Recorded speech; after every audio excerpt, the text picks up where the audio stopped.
शिव की प्रीत ने सिखलाया सबसे प्रीत निभाना, सबसे प्रीत निभाना। सारी दुनिया अपनी है, अब कोई नहीं बेगाना, सबसे प्रीत निभाना, सबसे प्रीत निभाना, सबसे प्रीत निभाना। शिव की प्रीत ने सिखलाया सबसे प्रीत निभाना, सबसे प्रीत निभाना।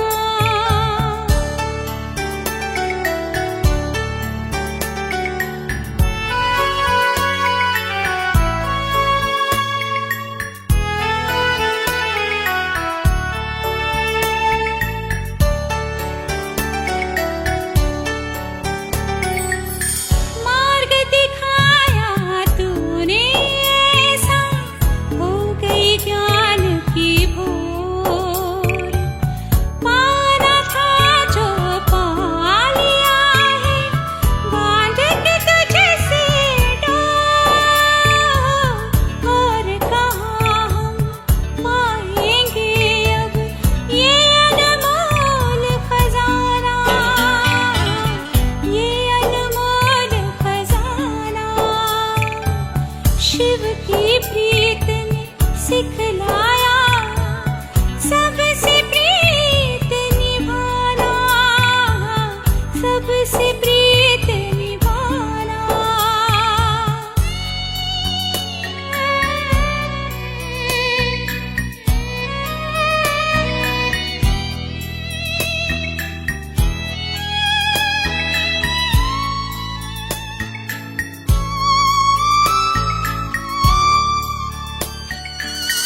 दिव्य गुणों से शिव बाबा तू हमको रोज सजाए,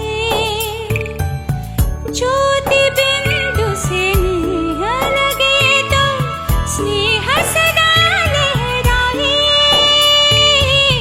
दसों दिशाओं को महकाए तेरा प्रेम तराना, तेरा प्रेम तराना। शिव की प्रीत ने सिखलाया सबसे प्रीत निभाना, सबसे प्रीत निभाना, सबसे प्रीत निभाना, सबसे प्रीत निभाना। शिव की प्रीत ने सिखलाया सबसे प्रीत निभाना, सबसे प्रीत निभाना, सबसे प्रीत निभाना।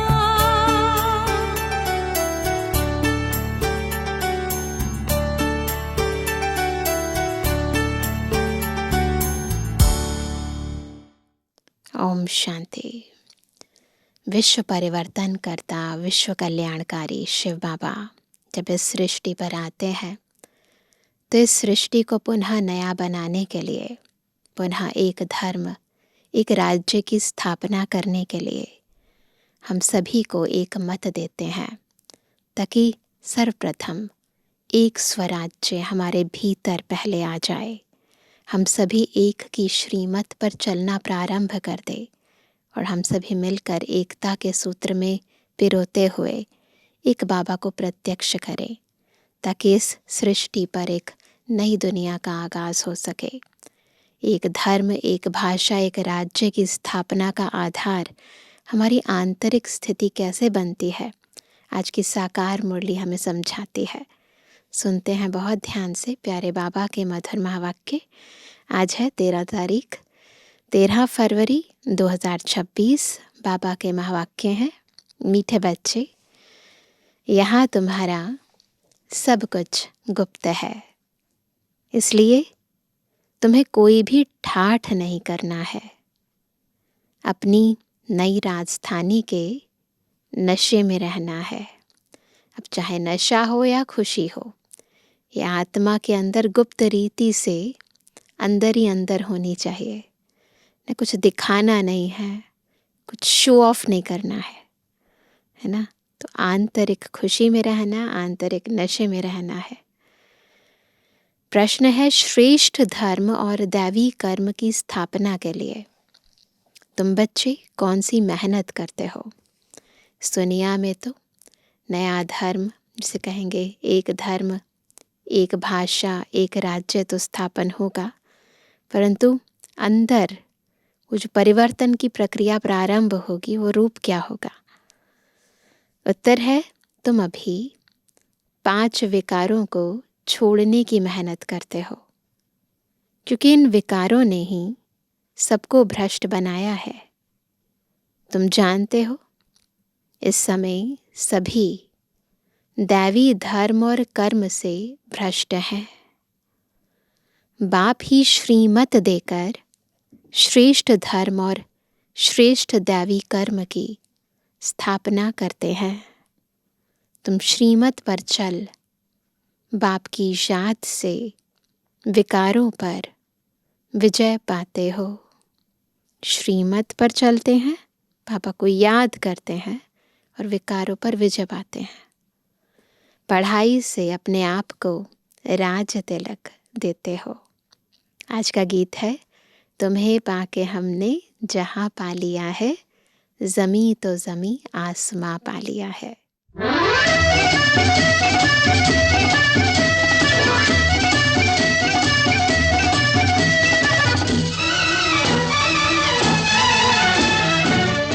तुम्हें पाके हमने जहाँ पा लिया है, तुम्हें पाके हमने जहाँ पा लिया है, ज़मी तो ज़मी आसमां पा लिया है। तुम्हें पाके हमने जहाँ पा लिया है, तुम्हें पाके हमने।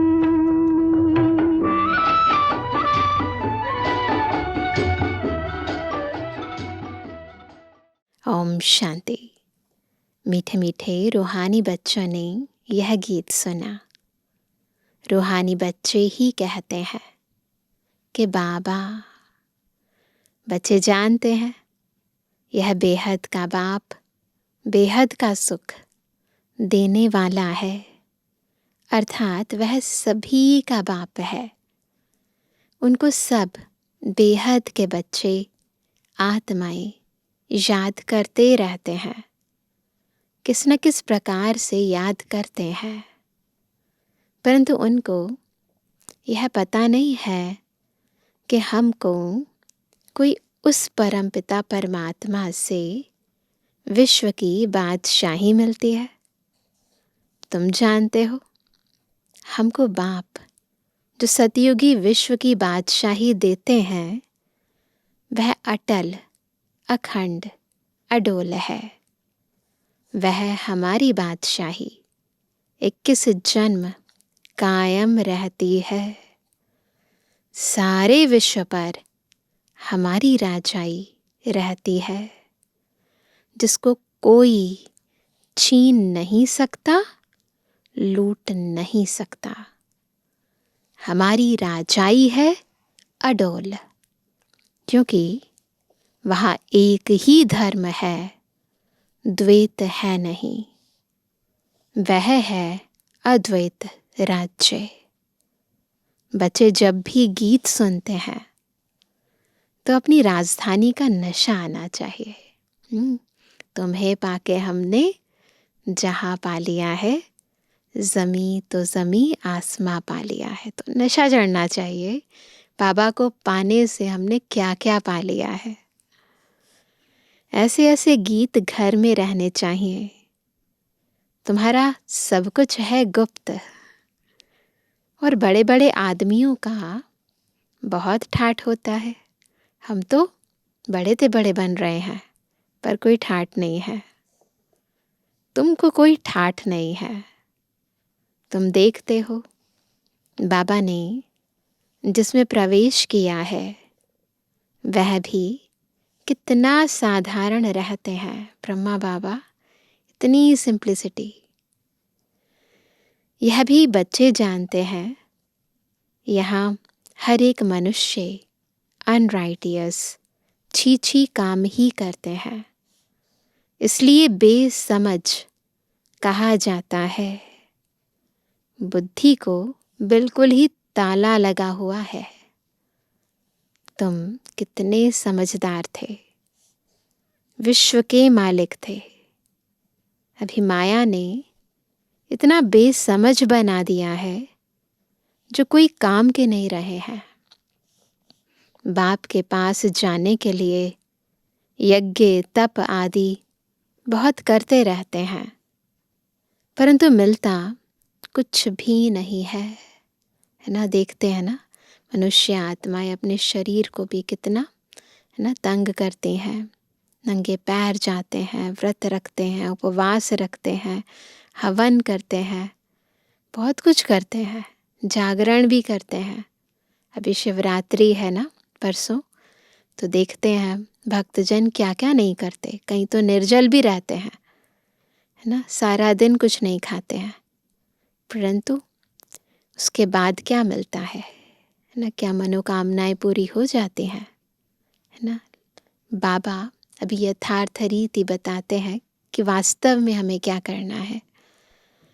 तो बाबा कहते हैं मिलता कुछ भी नहीं है, ऐसे ही धक्के खाते रहते हैं। दिन प्रतिदिन अकल्याण ही होता जाता है।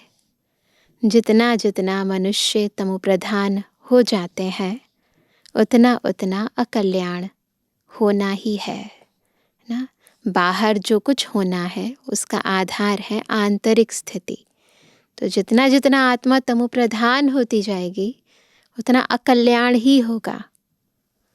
ऋषि मुनि जिनका गायन है वह पवित्र रहते थे, नेति नेति कहते थे। अभी तमोप्रधान बन गए हैं तो कहते हैं शिवो हम तत्त्वम। खुद को भी कह देते कि मैं ही शिव हूँ और वही तुम हो। सर्वव्यापी है, तेरे मेरे में सब में है ना, ऐसे कह देते हैं। जिधर देखो तू ही तू है। वो लोग सिर्फ परमात्मा कह देते हैं, परम पिता कभी नहीं कहेंगे। परम पिता उनको फिर सर्वव्यापी कहना, हमारा पिता है, और फिर कह देना वो सब जगह है। सब पिता है तो बच्चा कौन है ना। यह तो रॉन्ग हो जाता है। इसलिए फिर ईश्वर व परमात्मा कह देते। पिता अक्षर बुद्धि में नहीं आता है। करके कोई कहते भी हैं तो भी कहने मात्र, फीलिंग से नहीं कहते हैं। अगर परम पिता समझें तो बुद्धि एकदम चमक उठे, सब चीज़ें क्लियर हो जाए, अज्ञान अंधेरा खत्म हो जाए। बाप स्वर्ग का वर्षा देते हैं, वह है ही हेमनली गॉड फादर। फिर हम नर्क में क्यों पड़े हैं? अब हम मुक्ति, जीवन मुक्ति कैसे पा सकते हैं? यह किसकी भी बुद्धि में नहीं आता है। आत्मा पतित बन पड़ी है। आत्मा पहले सतो प्रधान समझदार होती है, फिर सतो रजो तमो में आती है, बेसमझ बन पड़ती है। अभी तुमको समझ आई है। बाबा ने हमको यह स्मृति दिलाई है। जब नई दुनिया भारत था तो हमारा राज्य था। एक ही मत, एक ही भाषा, एक ही धर्म, एक ही महाराजा महारानी का राज्य था, है ना। वहाँ द्वैत होता ही नहीं है। फिर द्वापर में वाम मार्ग शुरू होता है। फिर हर एक के कर्मों पर मदार हो जाता है।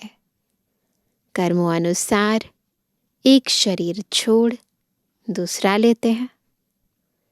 अभी बाप कहते हैं, मैं तुमको ऐसे कर्म सिखाता हूँ जो 21 जन्म तुम बादशाही पाते हो। भल वहाँ भी हद का बाप तो मिलता है, परंतु वहाँ यह ज्ञान नहीं रहता कि यह राजाई का वर्षा बेहद के बाप का दिया हुआ है। फिर द्वापर से रावण राज्य शुरू होता है, विकारी संबंध हो जाता है, फिर कर्मों अनुसार जन्म मिलता है। भारत में पूज्य राजाएं भी थे तो पुजारी राजाएं भी हैं। सतयुग त्रेता में सब पूज्य होते हैं, पवित्र होते हैं ना। तो सतयुग त्रेता में संगम युग पर जो हम श्रीमत पर चलते हैं, जो पुरुषार्थ करते हैं, उनकी प्रारब्ध अनुसार हमें सारी प्राप्तियां होती हैं। लेकिन द्वापर युग से फिर जो हम कर्म करते हैं उस अनुसार हमें फल मिलना शुरू हो जाता है, क्योंकि वाम मार्ग में चले जाते हैं, अपवित्र हो जाती है आत्मा भी और शरीर भी। तो बाबा कहते हैं सतयुग त्रेता में सब पूज्य होते हैं, वहाँ पूजा व भक्ति कोई होती नहीं। फिर द्वापर में जब भक्ति मार्ग शुरू होता है तो यथा राजा रानी तथा प्रजा पुजारी भक्त बन जाते हैं। सब भक्त बन जाते हैं और अपने ही यादगारों को उनकी मूर्तियां बनाकर पूजते हैं। बड़े से बड़ा राजा जो सूर्यवंशी पूज्य था वही पुजारी बन जाते। अभी तुम जो वॉइसलेस बनते हो उसकी प्रारब्ध 21 जन्म लिए है। फिर भक्ति मार्ग शुरू होता है। देवताओं के मंदिर बनाकर पूजा करते रहते हैं। यह सिर्फ भारत में ही होता है। 84 जन्मों की कहानी जो बाप सुनाते हैं यह भी भारतवासियों के लिए है, और धर्म वाले तो आते ही बाद में हैं। फिर तो वृद्धि होते होते ढेर के ढेर हो जाते हैं। वैरायटी, भिन्न भिन्न धर्म वालों के फीचर्स हर एक बात में भिन्न भिन्न हो जाते हैं। रस्म रिवाज भी भिन्न भिन्न होती है। भक्ति मार्ग के लिए सामग्री भी चाहिए। जो अलग अलग रीति रस्म रिवाज होते हैं, अलग अलग रिचुअल्स होते हैं अलग अलग धर्मों में, सब क्या है? भक्ति मार्ग का विस्तार है। जैसे बीज छोटा होता है, झाड़ कितना बड़ा है। झाड़ के पत्ते आदि गिनती नहीं कर सकते, बिल्कुल असंख्य। पॉपुलेशन बढ़ती जाती है ना। तो बाबा कहते वैसे भक्ति का भी विस्तार हो जाता है। ढेर के ढेर शास्त्र बनाते जाते हैं। अब बाप बच्चों को कहते हैं यह भक्ति मार्ग की सामग्री सब खत्म हो जाती है। अब मुझ बाप को याद करो। भक्ति का प्रभाव भी बहुत है ना। कितनी खूबसूरत है। नाच तमाशा गायन आदि कितना खर्चा करते हैं। बहुत विस्तार है ना भक्ति का। अभी बाप कहते हैं मुझे बाप को और वर्षे को याद करो। भक्ति है विस्तार और ज्ञान है सार। बस अपने को आत्मा समझो, बाबा को याद करो, यही है ज्ञान। आदि सनातन अपने धर्म को याद करो। अनेक प्रकार की भक्ति जन्म जन्मांतर तुम करते आए हो। सन्यासी भी आत्माओं के रहने के स्थान तत्व को परमात्मा समझ लेते हैं।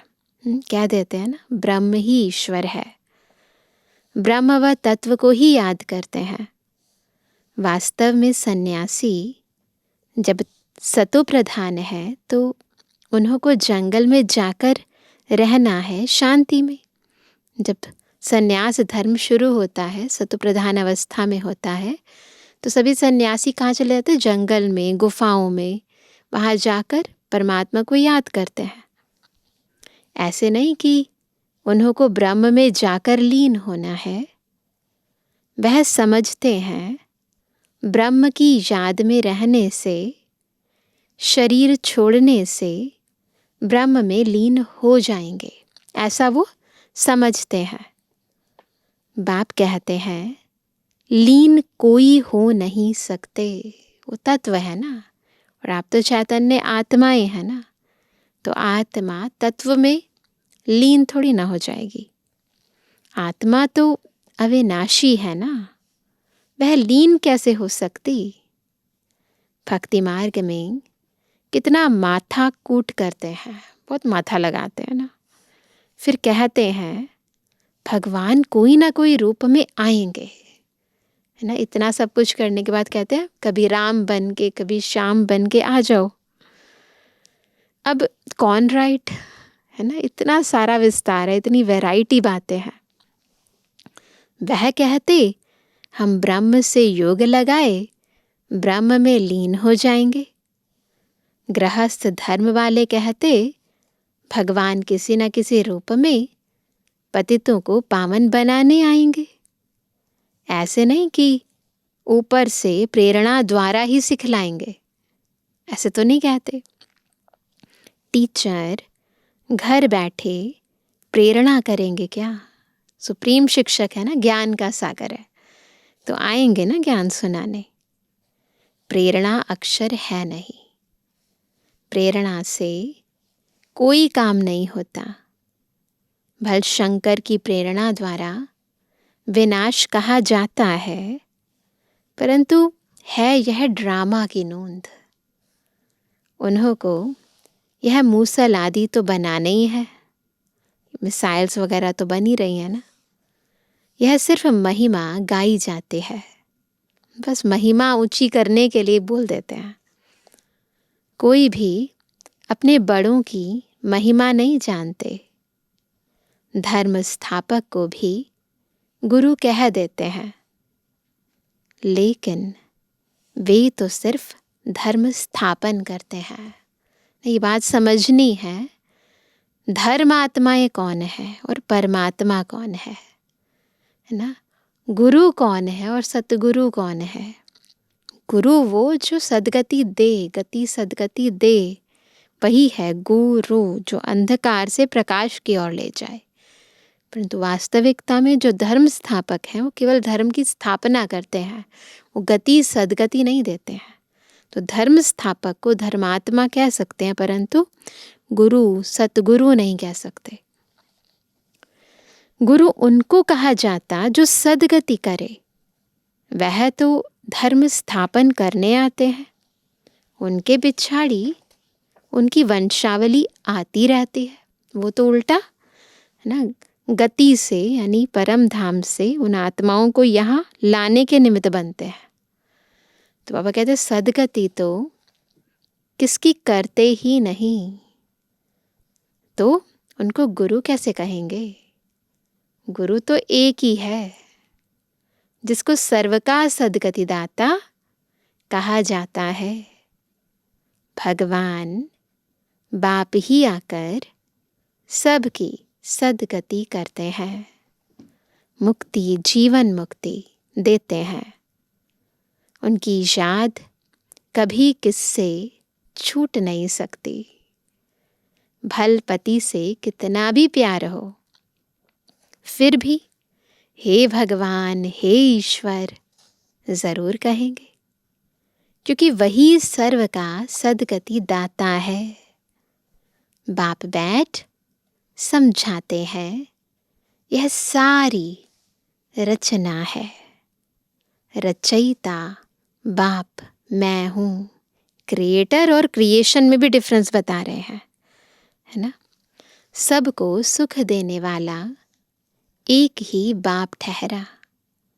भाई भाई को वर्षा नहीं दे सकते, वर्षा हमेशा बाप से मिलता है।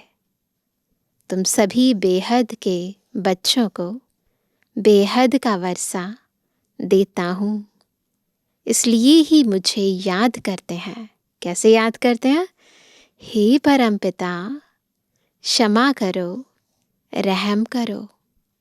समझते कुछ भी नहीं, किसको कह रहे हैं, किस लिए कह रहे हैं, नहीं समझते। भक्ति मार्ग में अनेक प्रकार की महिमा करते हैं। यह भी ड्रामा अनुसार अपना पार्ट बजाते रहते हैं। बाप कहते हैं, मैं कोई इन्हों के पुकारने पर नहीं आता हूँ, यह तो ड्रामा बना हुआ है। जब टाइम होते हैं तो बाबा ऊपर से आ जाते हैं। जब संगम युग का समय होता है ना, तो बाबा को अपने आप ही अंदर से आता है कि अब नीचे जाना है। तो बाबा के कोई कान थोड़ी ना है जो हमारी आवाज़ें सुन रहे थे वहाँ पर ऊपर। अपने समय अनुसार आते हैं बाबा। ड्रामा में मेरे आने का पाठ नोंदा हुआ है। अनेक धर्म विनाश, एक धर्म की स्थापना, व कलयुग का विनाश, सतयुग की स्थापना करनी होती है। मैं अपने समय पर आपे ही आता हूँ। इस भक्ति मार्ग का भी ड्रामा में पाठ है। अभी जब भक्ति मार्ग का पाठ पूरा हुआ तब आया हुआ हूँ। बच्चे भी कहते हैं अभी हम जान गए, 5000 वर्ष के बाद फिर से आपके साथ मिले हैं। कल्प पहले भी बाबा आप ब्रह्मा तन में ही आए थे। स्मृति आ गई सभी को? यह ज्ञान तुमको अभी मिलता है, फिर कभी नहीं मिलेगा।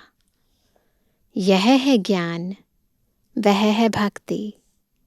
ज्ञान की है प्रारब्ध, चढ़ती कला। सेकंड में जीवन मुक्ति कहा जाता है। कहते हैं जनक ने सेकंड में जीवन मुक्ति पाई। क्या सिर्फ एक जनक ने जीवन मुक्ति पाई? नहीं, यहाँ पर तो बहुत सारे जनक है ना।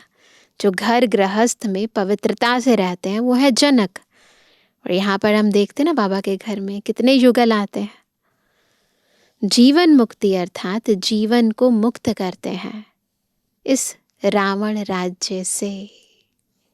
बाप जानते हैं सब बच्चों की कितनी दुर्गति हो गई है, उन्हों की फिर सदगति होनी है।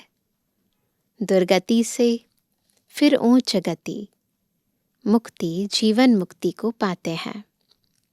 पहले मुक्ति में जाकर, परमधाम जाकर फिर जीवन मुक्ति में आएंगे। शांति से फिर सुख धाम में आएंगे।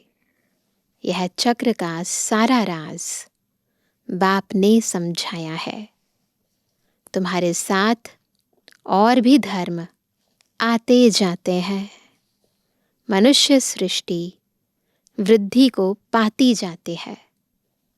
बाप कहते हैं इस समय यह मनुष्य सृष्टि का झाड़ तमु प्रधान जड़जड़ीभूत हो गया है। आदि सनातन देवी देवता धर्म का फाउंडेशन सारा सड़ गया है। यादगारें ही रह गई हैं। बाकी मनुष्य आत्मा के अंदर वो दिव्यता तो बिल्कुल खत्म हो गई है। बाकी सब धर्म खड़े हैं। भारत में एक भी अपने को आदि सनातन देवी देवता धर्म का समझता नहीं है। हैं देवता धर्म के, परंतु इस समय यह समझते नहीं हैं हम आदि सनातन देवी देवता धर्म के थे। क्योंकि देवताएं तो पवित्र थे। समझते हैं हम तो पवित्र हैं नहीं, हम अपवित्र पतित अपने को देवता कैसे कहलाएं, है ना। देवताएं पवित्र, हम कैसे कहें कि हम भी देवी देवता घराने के हैं, क्योंकि पवित्र नहीं है ना, अपवित्र हो गए। यह भी ड्रामा के प्लान अनुसार रस्म पड़ जाती है हिंदू कहलाने की। आदमशुमारी में भी हिंदू धर्म लिख देते हैं। जब जनगणना करते हैं तो फिर उसमें भी धर्मों के नाम जो है उसमें हिंदू धर्म लिखा है। आदि सनातन देवी देवता धर्म ही नहीं है। भल गुजराती होंगे तो भी हिंदू गुजराती कह देंगे। उन्हों से पूछो तो सही कि हिंदू धर्म कहाँ से आया, तो कोई को पता नहीं है, सिर्फ कह देते हमारा धर्म श्री कृष्ण ने स्थापन किया। कब? द्वापर में। द्वापर से ही यह लोग अपने धर्म को भूल हिंदू कहलाने लगे हैं। इसलिए उन्हों को दैवी धर्म भ्रष्ट कहा जाता है ना। अपना धर्म देवी देवता धर्म था, परंतु धर्म भ्रष्ट हो गया, नाम भी बदल दिया, और जो धर्म की जो रूल्स थे, रेगुलेशन थे, जिसे हम नियम कहें, मर्यादाएं थी, वो सब भी तोड़ दिए। तो धर्म भ्रष्ट हो गया, धारणाएं टूट गई आत्मा की। वहाँ सब अच्छा कर्म करते हैं, यहाँ सब छी छी कर्म करते हैं। इसलिए धर्म भ्रष्ट कर्म भ्रष्ट कहा जाता है। धारणाएं भी भ्रष्ट हो गई और कर्म भी विकारों से वशीभूत होकर करने लगे, तो कर्म भी भ्रष्ट हो गए। पहले आत्मिक स्थिति में रहकर कर्म करते थे तो अकर्म होता था। अब बॉडी कॉन्शियसनेस में आकर कर्म करते हैं तो विकर्म होते हैं। तो धर्म कर्म भ्रष्ट हो गया। अब फिर श्रेष्ठ धर्म, श्रेष्ठ दैवी कर्म की स्थापना हो रही है ना। जो श्रीमत पर हम स्थापन कर रहे हैं, एक बाबा की मत पर। इसलिए कहा जाता है अब इन 5 विकारों को छोड़ते जाओ। यह विकार आधा कल्प से रहे हैं, अब एक जन्म में इनको छोड़ना, इसमें ही मेहनत लगती है। मेहनत बगैर थोड़े ही विश्व की बादशाही मिलेगी, मेहनत तो करनी पड़ेगी ना। बाप को याद करेंगे तब ही अपने को तुम राजाई का तिलक देते हो, अर्थात राजाई के अधिकारी बनते हो। जितना अच्छी रीति याद में रहेंगे, श्रीमत पर चलेंगे, तो तुम राजाओं का राजा बनेंगे। पढ़ाने वाला टीचर तो आया है पढ़ाने। यह पाठशाला है ही मनुष्य से देवता बनने की, नर से नारायण बनाने की कथा सुनाते हैं। यह कथा कितनी नामी ग्रामी है।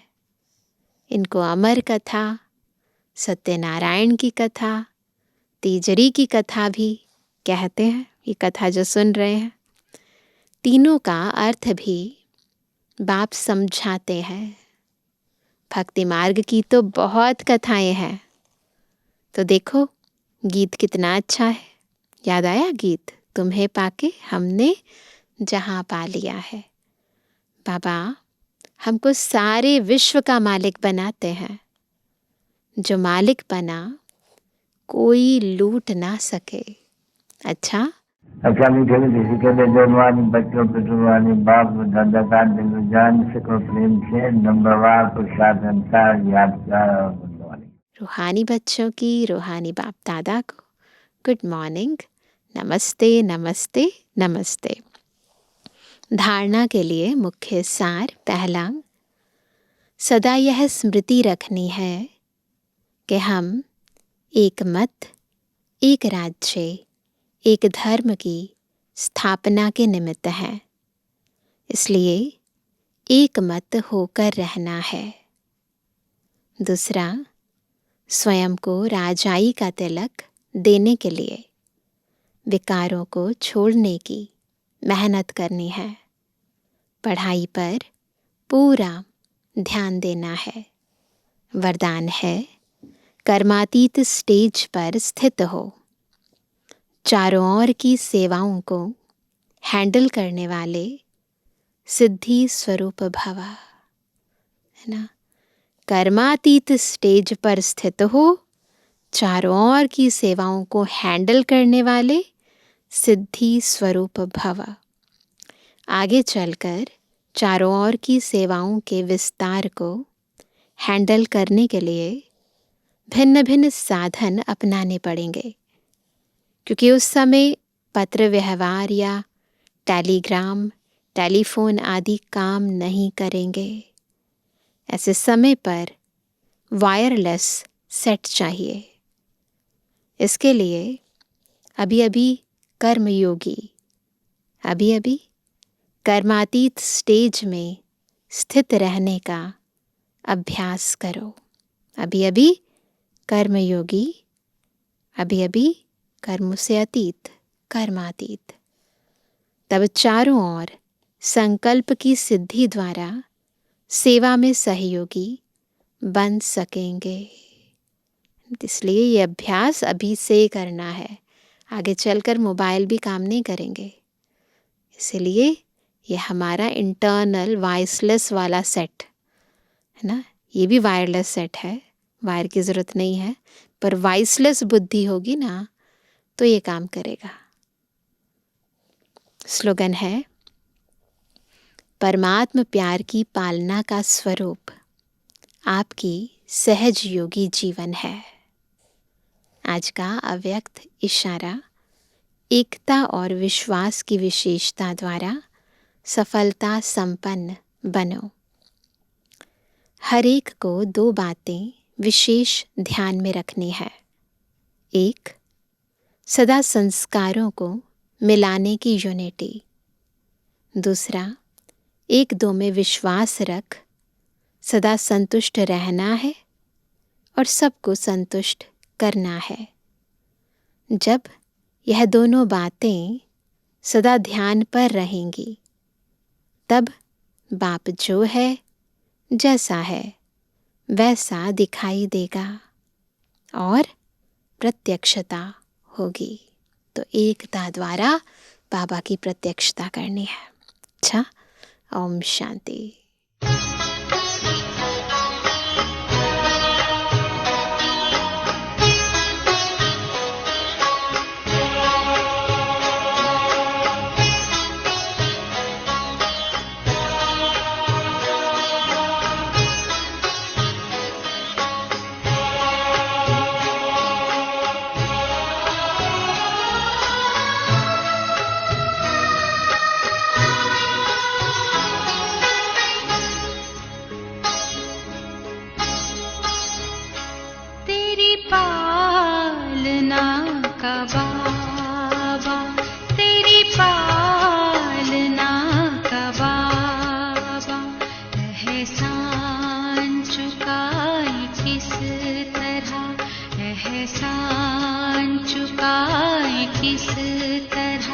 तूने प्यार से जो पाला, तूने प्यार से जो पाला, शब्दों में गाए किस तरह तेरी पालना का बाबा, तेरी पालना का बाबा।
तेरी पालना का बाबा, तेरी पालना का बाबा।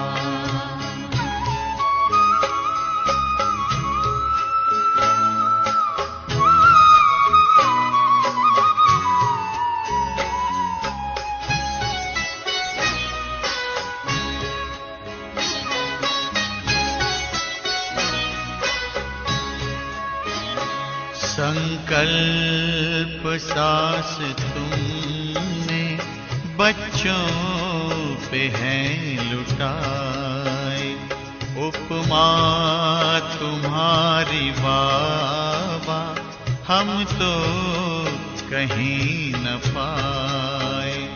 हमें खुद सा है बनाया, हमें खुद सा है बनाया, उसको भुलाए किस तरह। तेरी पालना का बाबा, तेरी पालना का बाबा।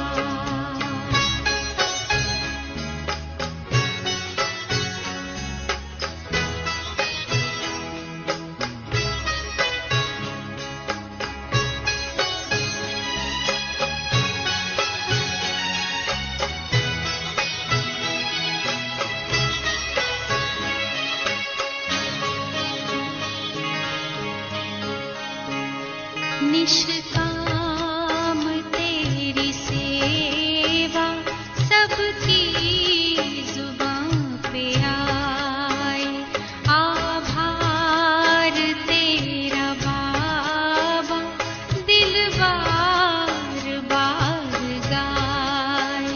तुझसे जो हमने पाया, तुझसे जो हमने पाया, उसको सुनाए किस तरह। तेरी पालना का बाबा, तेरी पालना का बाबा। एहसान चुकाए किस तरह, एहसान